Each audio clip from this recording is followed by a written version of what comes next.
বন্ধুদের একটি কথা জানাই যে এই বিশ্বেই সব কিছুই কিনতে পাওয়া যায়, কিন্তু একটা জিনিসই কিনতে পাওয়া যায় না টাকা দিয়ে, পয়সা দিয়ে, ধন দৌলত দিয়ে।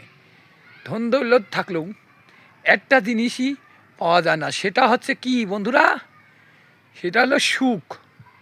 সুখ কোনো দিন টাকা পয়সা দিয়ে, ধন দৌলত দিয়ে কিনতে পাওয়া যায় না। সুখটা হলো বিধাতার দান। কপালে যদি থাকে সুখ, তবে হবে সুখ, তা না হলে হয় না সুখ। সুখ কোনো দিন টাকা পয়সা, ধন দৌলত দিয়ে কিনতে, বাড়ি গাড়ি থাকলেই সুখ হয় না। সুখটা হলো কপালের দান এবং বিধাতার দান। কপালে যদি লেখা থাকে তাহলেই অবশ্য সিওরিটি হয়, না হলে নয়।